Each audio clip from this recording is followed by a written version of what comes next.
Well, the Fed has done it. They've cut interest rates by 0.25%.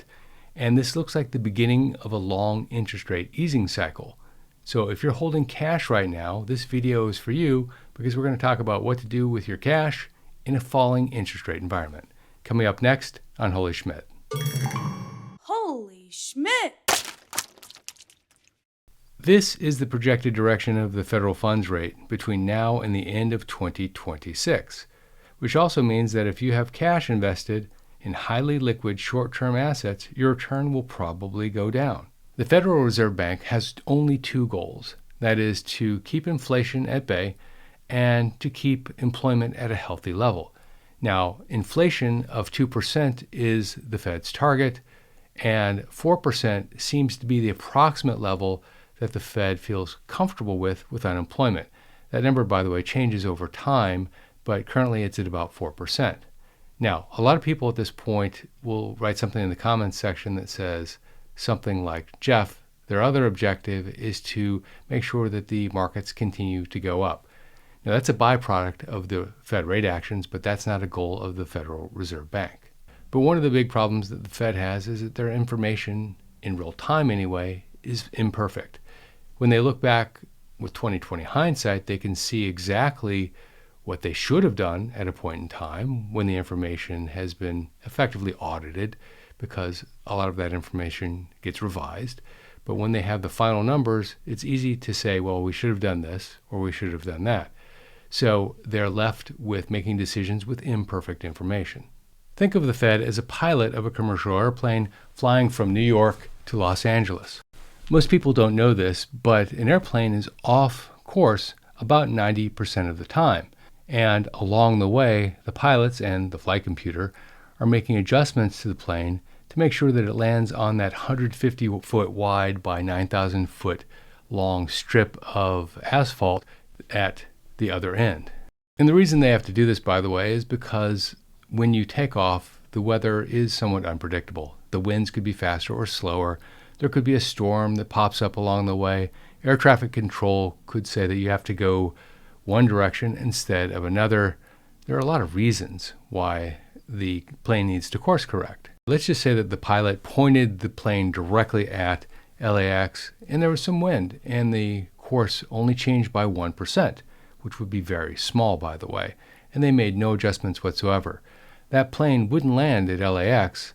It would land 150 miles away southeast at, say, Mexicali Airport in Mexico. So course correction is very important. And the same thing with the Fed.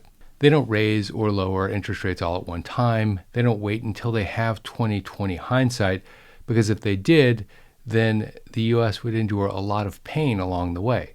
They take the information that's out there, they make their best guess effectively what that information means, and sometimes they're right, sometimes they're wrong, but fortunately they're right more than they're wrong.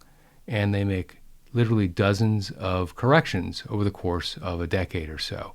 These are called interest rate hikes or interest rate cuts. In other words, the Fed is either tightening or easing depending on what's happening in the economy. Sometimes the data is so clear that the Fed knows exactly what they need to do. For example, I was working on the trading floor at Deutsche Bank on September 11th, 2001, when the events of the day unfolded. And the markets were effectively shut down from that Tuesday, the 11th, until the following Monday. And on the following Monday, the Federal Reserve Bank cut interest rates by 0.5%. They did the same thing in October, 0.5%, in November, 0.5%, and then in December, they cut interest rates by 0.25%. The direction was clear. Today, with all of the information out there, they need to nudge. And you saw on September 17th that they nudged the interest rates down by 0.25%. The consensus on Wall Street, by the way, is that there's at least one more interest rate cut left in 2025, if not two, and 2 to 3 in 2026. But the data becomes murky as to when those cuts are going to happen. But the direction seems reasonably clear. These could change in the months ahead as the Fed works towards its target landing zone of 2% inflation and 4% unemployment. Still, the direction looks more like cuts in the future, so anyone that has cash that they need to put in short-term investments will probably face a situation where the return on those investments will be going down in the months ahead. If you're new to the channel, hi, my name is Geoff. I'm a CPA turned author turned public speaker. I'm also the creator of the course Social Security Simplified. I started this channel in 2020 really at the request of my daughter because she saw me helping out relatives with their financial information. And she said, Dad, if you can do that for our relatives, why can't you do it for people who are stuck at home during a very dark time in our country's history? And with that, the channel was born. Today, the channel has over 360,000 subscribers, 60 million views, 6 million hours of watch time, and we would love it if you join our YouTube family. Simply click subscribe and turn on notifications, and you'll get alerted the next time I post a video. I post several times a week. Now, we're going to talk about some options for you. 2 points here. First, these aren't recommendations. I don't know your financial situation. I can't make a recommendation to you, but I can tell you some of the things that are available, the higher yielding options out there. But I'm not your advisor, so you can't take this as financial advice. Take it as information, education, really. And point number 2 is that this isn't a sponsored video. Nobody is paying us to make a recommendation about one type of product or another. All right, let's get into it. One of the most common options out there is what's called a high yield savings account. These accounts are insured by the FDIC, $250,000 for an individual, or if you have 2 owners of the account, up to $500,000. They traditionally have higher payouts than a regular savings account simply because most of the time they aren't brick and mortar banks. These are internet banks that have these options available to you, but it lacks some of the conveniences that a regular bank has. Currently, the returns on bankrate.com range from 3.5 to about 4.3%. By the time you actually see this, that might have changed because of the rate cut, but that's the general vicinity of these type of accounts today. The second option is a money market account or a money market fund. These are typically offered by firms that engage in securities transactions more than banks, although they are offered at some banks as well, but they are not insured by the FDIC. The value of the investment can fluctuate, but the fund manager strives for stability and usually achieves stability in the fund. Like a high-yield savings account, the rates can go down over time when interest rates go down. And some brokerage firms offer a sweep option, which keeps rates a little bit higher, even in a declining interest rate environment.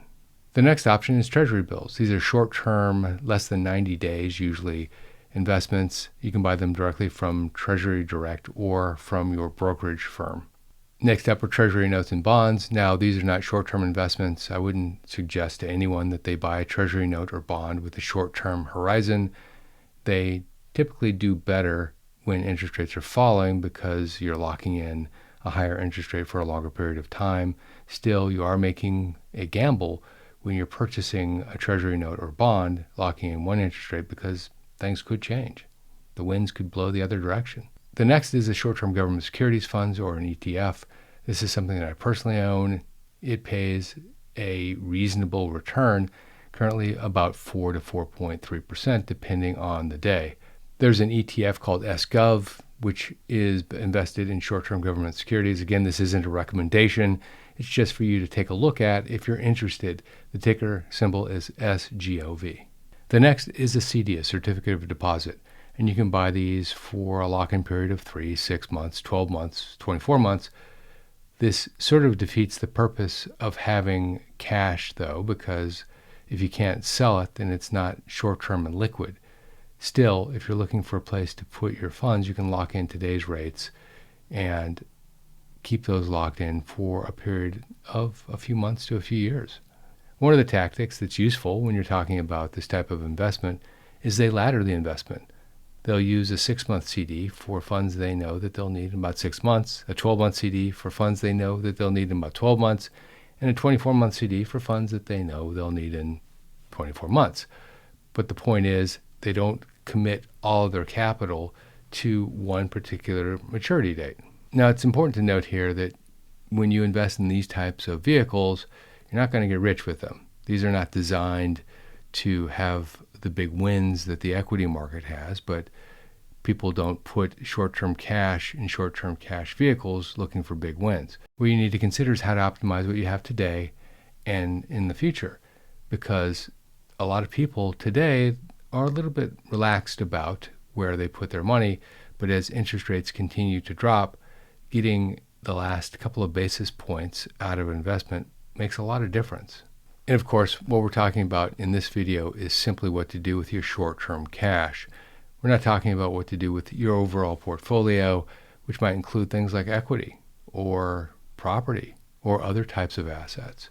This is simply contemplating some of the options that you might want to consider if you have short-term cash.